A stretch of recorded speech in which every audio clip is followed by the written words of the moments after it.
Hello students. Today we will try to learn about the cell fractionation.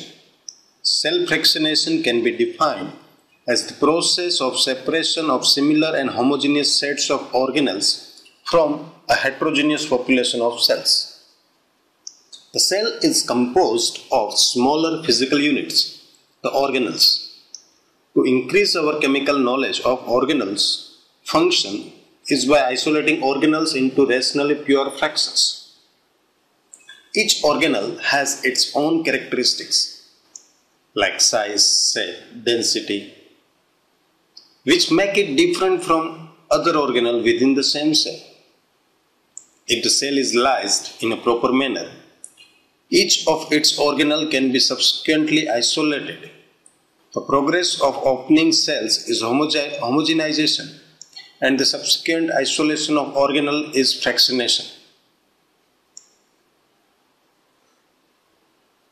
Isolation of organelles require the use of physical and chemical techniques, which should range from the use of simple sieves gravity sedimentation to ultracentrifugation. There are three prime steps involved in the process of cell fractionation. The steps are cell disruption.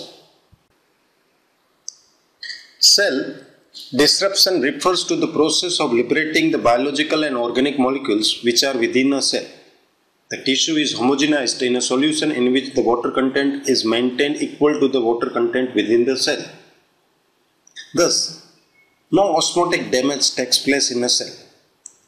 Other methods like mincing, chopping, osmotic shock are used to liberate the cell organelle from the cell. Sometimes the tissue is kept in ice-cold water or a buffered solution to prevent damage and to prevent any change in the chemical composition of a cell. Let's try to understand homogenization. The first step in the preparation of isolation of organelle is to obtain a pure sample. Cells which are not attached to others can be separated if they have distinct shape, densities or characteristics which can be marked, such as charge, antigen or enzyme presence. Cells which are a part of a tissue first needs to be separated out from all connections with other cells. It can be done by using chelating agent or by enzymatic or non-enzymatic mechanical desegregation. These result in changes such as cell-cell communication as desmosomes and tight junctions.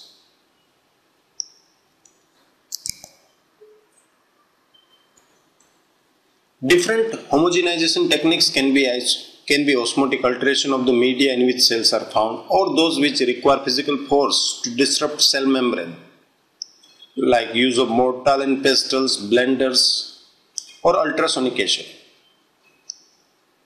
Osmotic shift. Osmotic shift can lead to many organelle separation easier. The use of hypoosmotic buffer will cause osmotic swelling of the cell, which can often assist in pure rupture of the cell and subsequent organelle separation. Mortars and pestles. The most common procedure uses mortar and pestle arrangement with controlled bore size. The addition of a motor-driven Teflon pestle creates homogenizers.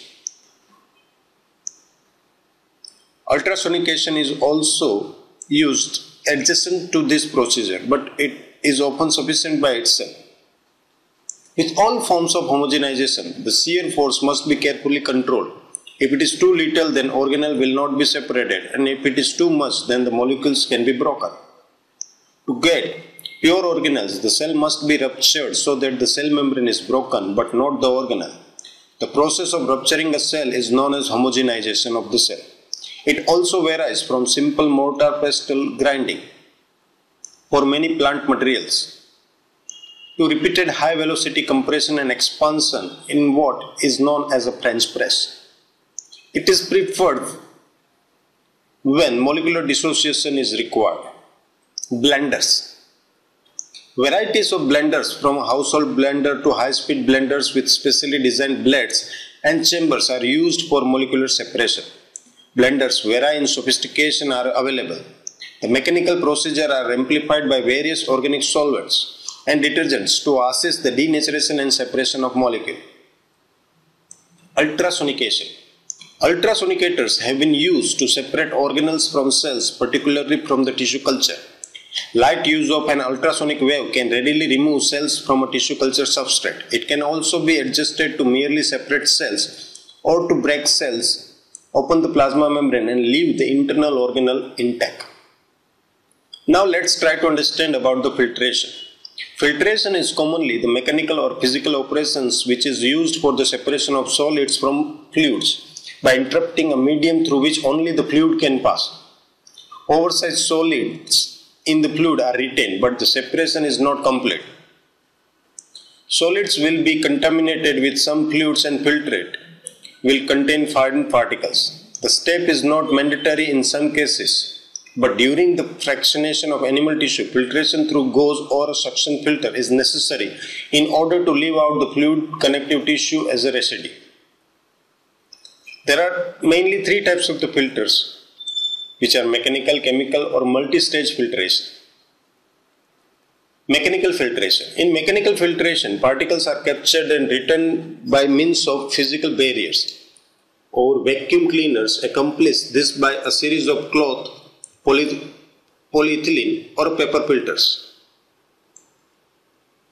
Four factors affect mechanical filtration of a substance: the particle size of the substance being collected, the air velocity or speed at which the substance is traveling, the filter media capturing the substance, and finally the running time or amount of time the filter has been used.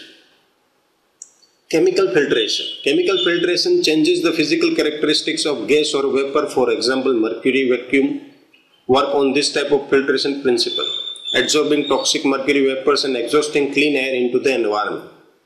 Multi-stage filtration. A multi-stage is a series of progressively finer filter capture increasingly smaller particle as the working air travel through the vacuum cleaner.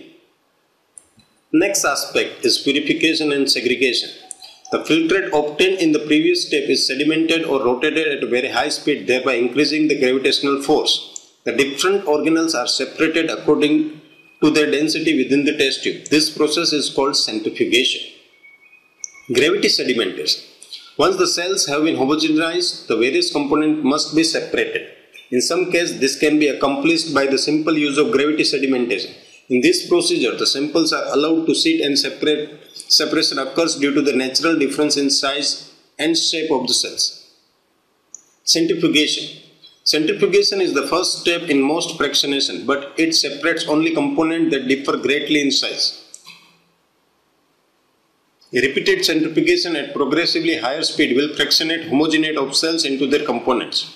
In general, the smaller the subcellular component, the greater is the centrifugal force required. The most widely used technique for fractionating cellular component is the use of centrifugation.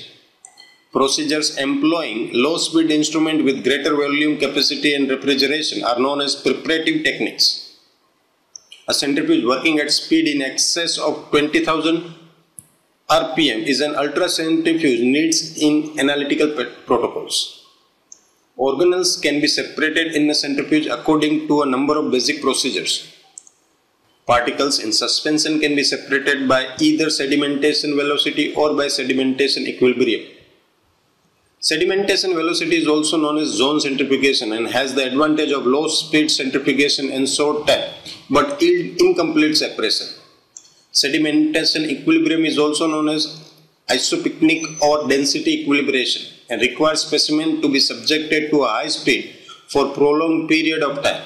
It has the advantage of separating particles completely.